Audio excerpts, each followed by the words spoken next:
in our DNA. That's what we did today in an open and frank manner. Now it is time to put today's discussion into action and to make further progress. Thank you. Thank you very much, Antonio. Europe and China are indeed two of the world's three largest economic and trading powers. And this makes our relationship one of the most consequential of the 21st century. From the outset, Europe's approach has been clear, consistent, and result-driven. We are defending our interests. We are carefully implementing a de-risking strategy, and we are strengthening our economic security and our competitiveness. Meanwhile, we remain committed to frank, respectful, and open dialogue with China, and today's summit provided exactly that.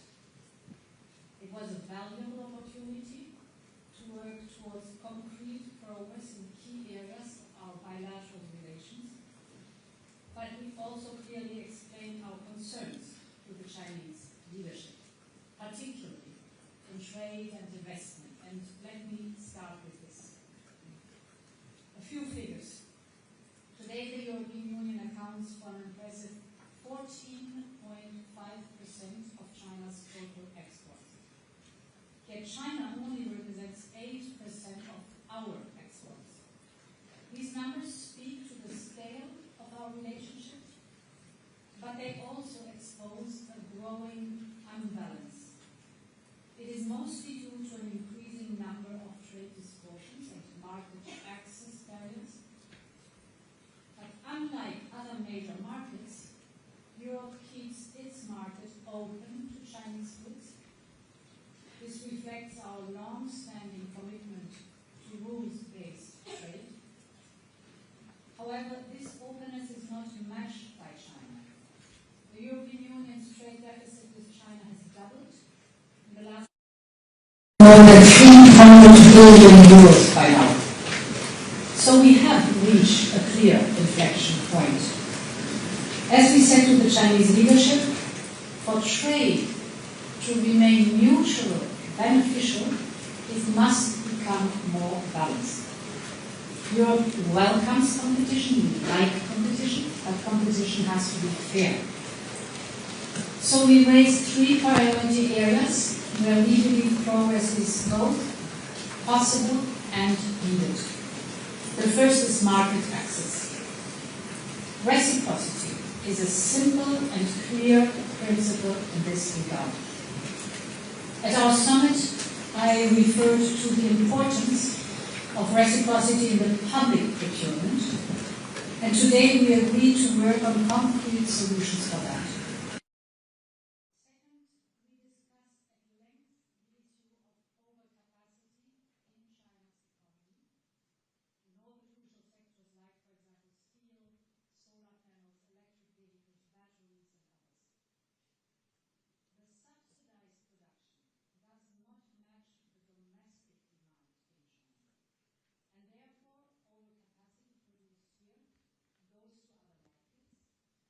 But the more other markets restrict Chinese exports, the greater the risk of trade diversion and pressure on the European Union's single market. And this puts our own industrial competitiveness at risk at a time when we are making significant investments, for example, in clean energy transition. The Chinese leadership has started to look into this issue under the term involution and expressed willingness to support more the consumption and less the production part. This is important. We need to see progress on this issue. The production part, this is important.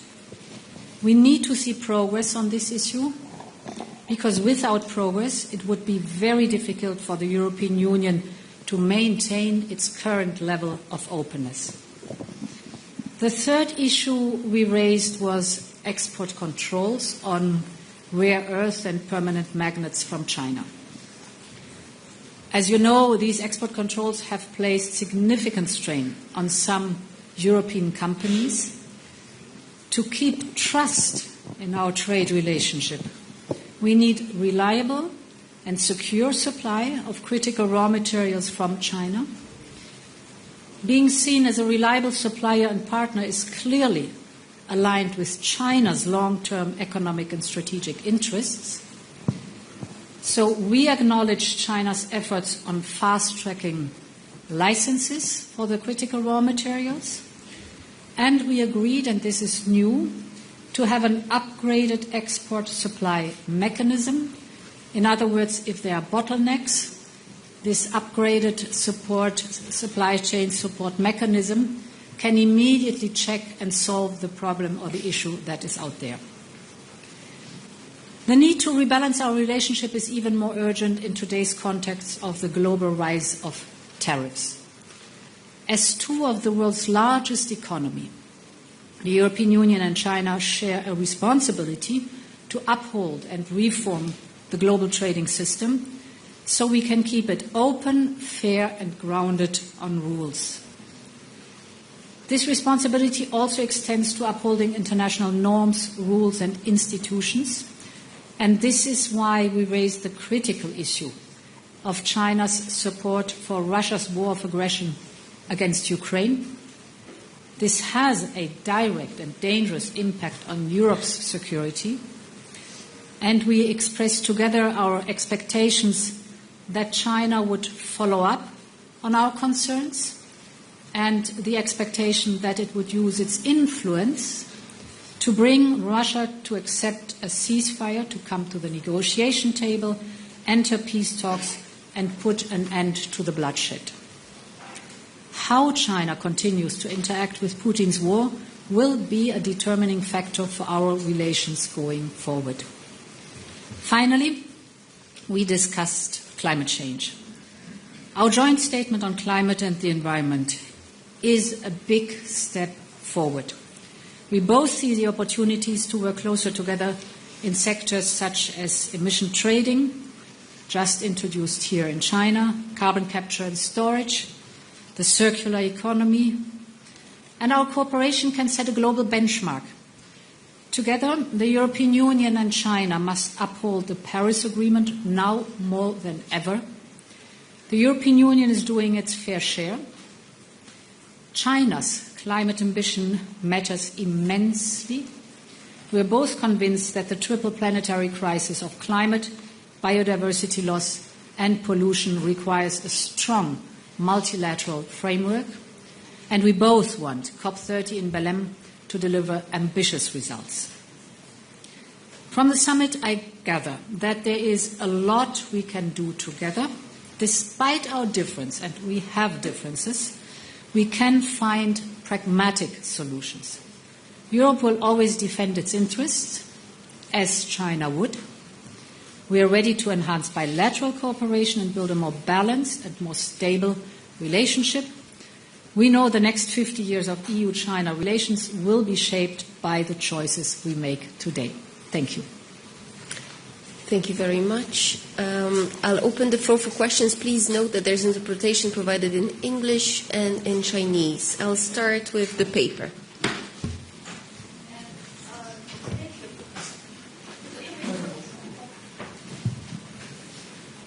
Thank you. Good evening, President. Question from the paper. And we all know that there are many differences between China and the EU. We have different social systems, different culture and history, and also we have some different views on some bilateral and international issues. So my question is, as we mark our 50th anniversary, how can we keep this divergence from our cooperation and communication in the future? Thank you. Well, by dialogue.